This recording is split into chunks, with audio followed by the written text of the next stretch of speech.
Hello and welcome to the 8th volume of the Pastor's Library.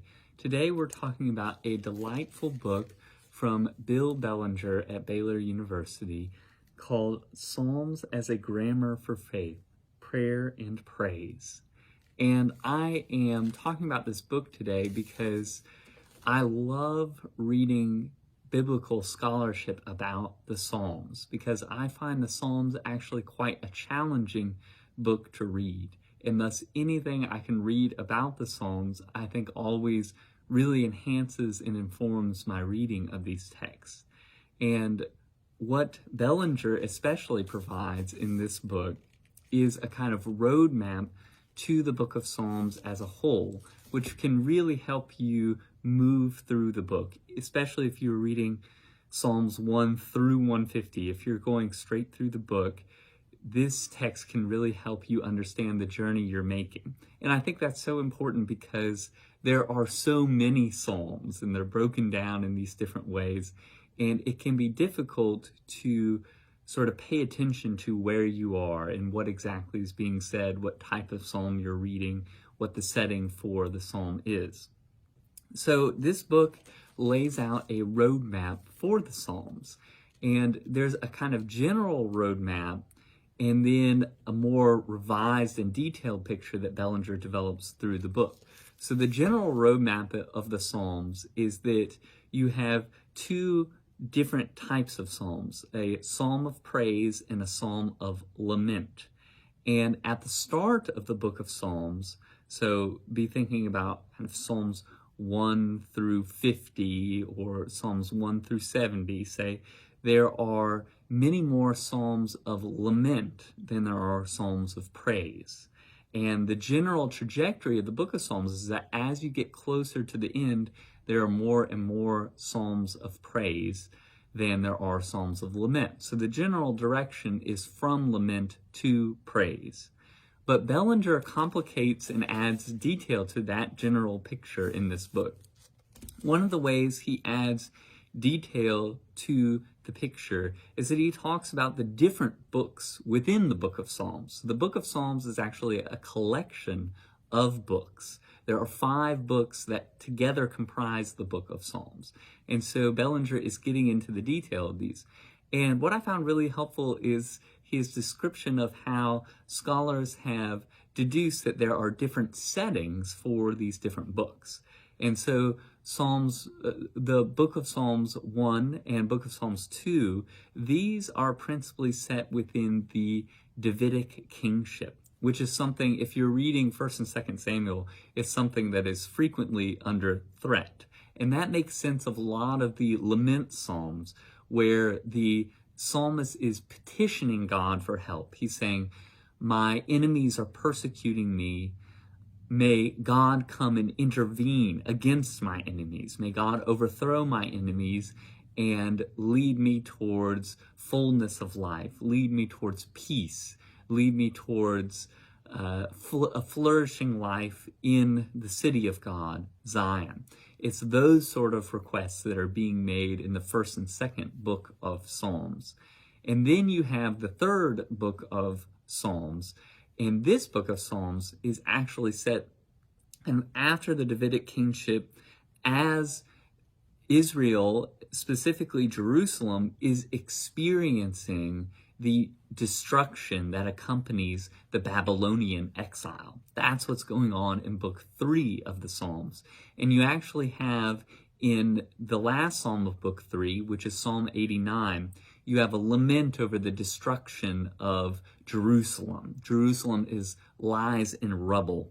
The temple has been destroyed, and the people of God are being carted off to Babylon.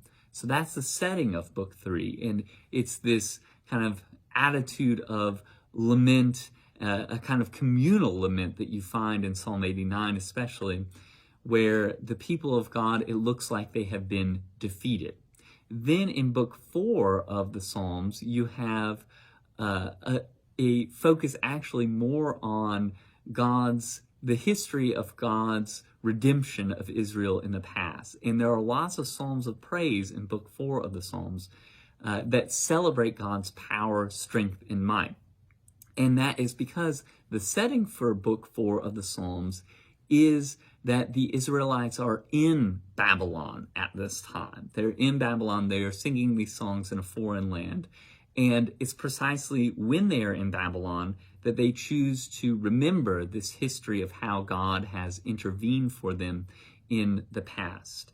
And there's especially a looking back to the Exodus at this time, looking back to how God previously liberated the Israelites from the oppression of the Egyptians.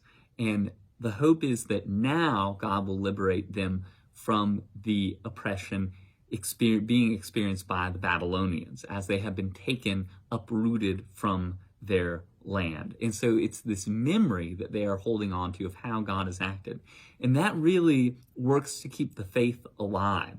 I think one of the questions scholars really ask about the history of Judaism, of the religion of Israel, is this question of kind of, well, why did it survive? Why of all these religions did it survive? You know, people are no longer worshiping the gods of Babylon, right? They are no longer worshiping Marduk, but people continue to worship the God of Israel.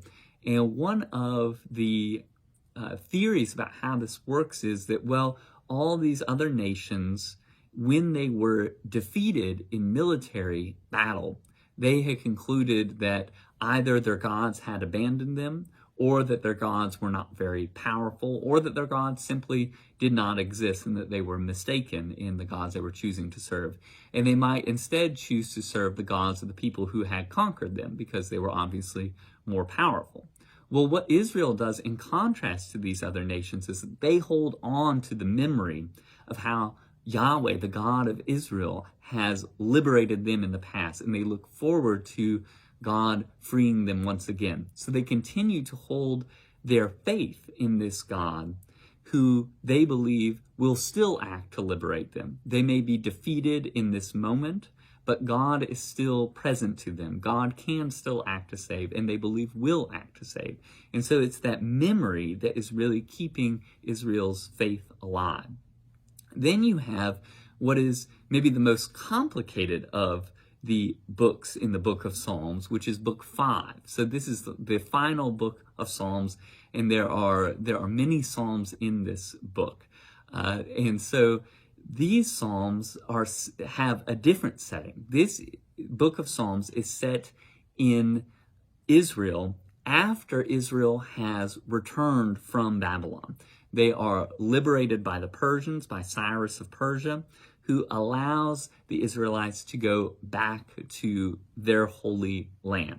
And so they go back there, but they are still at this time under foreign rule.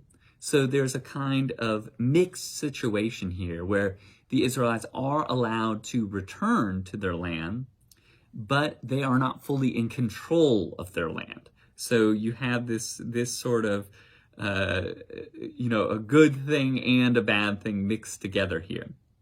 So Israel continues to be ruled over by successive empires. First the Persian Empire, then the Greco-Roman Empire, then the Roman Empire.